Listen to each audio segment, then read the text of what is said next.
Four-Wheel Thunder on the Sega Dreamcast. A game I thought was called Buggy Heat, but it turns out that's actually a different game. Although, this is exclusive to the system, so I'm surprised I've not heard more about it.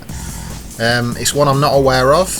Published by Midway, so that's very weird to me that it is an exclusive, because as we know, Midway generally like to port all over the shop.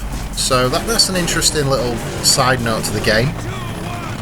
I like the look of this little intro, so we'll see how this goes. I do quite enjoy vehicle racing game intros, because they tend to get really close pans to the vehicles, and it's generally the best sort of showcase of what the graphics are capable of on a game than you generally see actually within the game itself.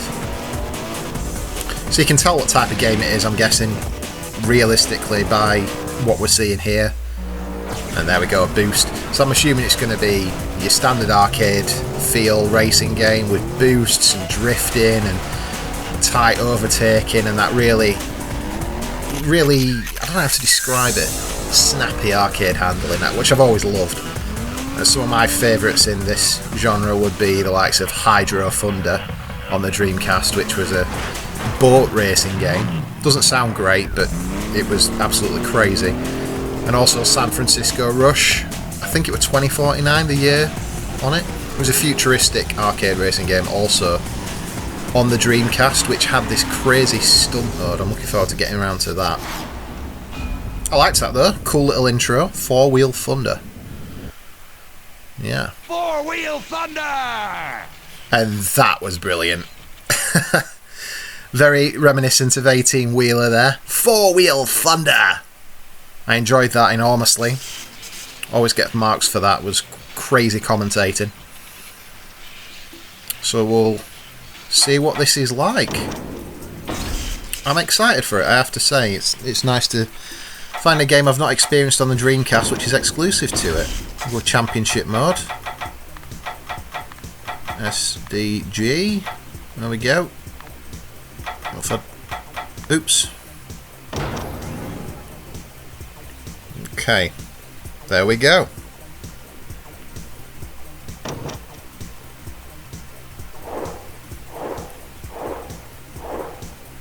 It's not a green one. I'd like a green car. There we go. Got to choose your favourite colour, haven't you? Regardless of whether the vehicle suits the track. Indoor Corsica. Looks a bit like Wario Stadium on Mario Kart 64. 3, 2, 1, go, go, go! A bit slow to go there. Still trying to work out what accelerate is. Okay, there we go. How do I boost? Okay, so boost is A. The look of it's okay, nothing impressive to look at would be my first impression. Oh, this is just shoddy attempt, look at the timer. A couple of practice goes always help, as we established with 18-wheeler.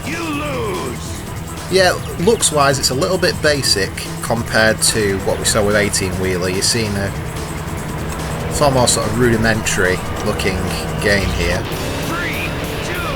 I like that the little menu on the game's a VMU. It's quite cool. Let's reverse.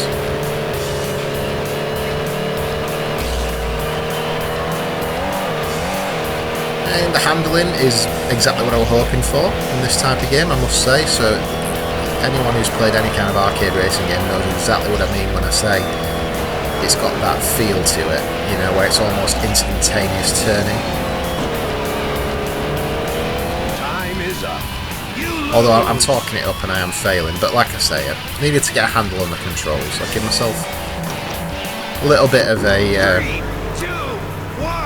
breather there, because I do need to learn. Okay, right.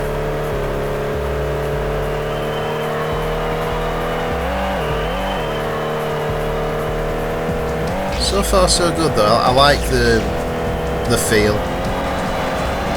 It's one of them games I just know I'd have sunk so many hours into if I'd had it back when I was a Dreamcast guy, because I loved games like this. Absolutely love them. One of my favourite arcade races as well was on the N64. I loved Top Gear Rally and its sequel, which was Top Gear Rally Overdrive, I think it was called. Love them games. Also Total Driving on the PS1. A lot of underappreciated racing games these. I think they're overlooked by snooty racing game fans. You know, I don't want to name names, but fans of Forza and Gran Turismo I'm really talking about there. There's a place for games like this. It doesn't always have to be a simulation that's got crash damage and, you know, branded vehicles and all of this. There's a time and a place for games like this, which are a little bit more budget, but fun. And that would be my initial statement on this. It's fun to play, although I'm really struggling on that corner. As you can see with the boost gauge, it looks like when it gets to full depletion, it starts alerting red, so I'm assuming if I just kept holding it, it'd probably blow me up. Like on MotorStorm on the PS3, for anyone who's played that. Great game as well. I can't believe I left that off the little list I were giving of my favourite arcade races there, because that was absolutely brilliant. Such a shame Sony closed Evolution down, because I would absolutely love a MotorStorm on PS4 or PS5, hint hint. Really struggling with a corner here, but I am getting closer. Every time I come around that corner I'm a little bit closer to the guy. This is the final lap, so I really need to nail this corner.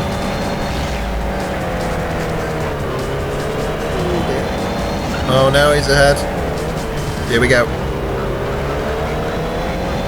Where is it? Oh, just.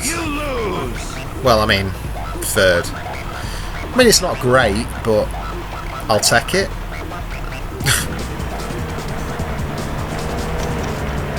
Yeah, I'm enjoying the game though. I am enjoying the game. I'm not a snob about liking cheesy games like this. Nothing wrong with that.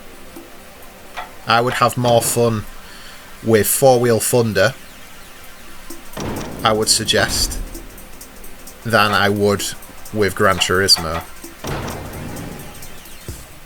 You know, if I were just looking for a quick fix of a racing game, that this would appeal to me more. That's all I'm saying. It's not that I don't like GT. I do. I think Gran Turismo 7 on PS5 will be a fantastic game. Looks great. But these types of games need to exist, and they need to come back a bit more than they are, because you just don't really see them, which is a bit disheartening. I like the look of this level, so we've got like a sandy desert level now.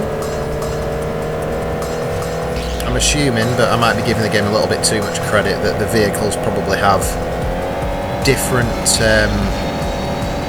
sort of benefits to the track you're on. So, you know, this feels like it's handling a little bit differently on the sand than it did in the sort of stadium level with the mud I was just on. So it could be, because I did see that there were different types of vehicle. There was sort of the buggy, there were the car like this is, and then there were obviously like the monster truck types. Very similar to MotorStorm, it has to be said. But yeah, I'm enjoying Four Wheel Thunder. I'm going to have to look into this after I've done with this video, because I really do want to find out what the reasoning was. Why was this left to die on the Dreamcast and never put on the PS2 and the GameCube and the Xbox? It seems very baffling to me. I don't know what the difference is between the blue and red boosters. That gave me 9 seconds, and the blue one's less. That was fun. Stopped him getting a booster, but I didn't get one myself. Yeah, I'll have to check that. Maybe the blue's less time. Good as well to have a game like this that doesn't have weaponry, I think. You know, I love kart races, I love Mario Kart obviously, but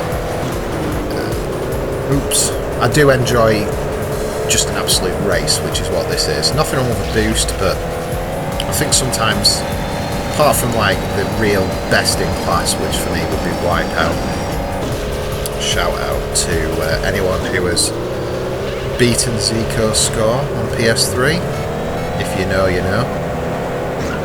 Yeah, but generally speaking, I do like a racing game to just have rely on its handling, not weapons. So that, yeah, you saw the blue. Just to backtrack a bit, the blue's a 4-second booster, so they're just different times. Red giving you 9 seconds. Yeah, good game. I enjoy it. Absolutely nothing wrong with Four Wheel Thunder. Doesn't do anything spectacularly well. Like I said, I think that there are far better of its type. Hydro Thunder, to name but one on this system. I'm trying to think of a few others. I do remember Buggy Heat being okay as well, which has its a B, we'll come to soon. I think that was exclusive to the Dreamcast, but I think that was actually developed by Sega.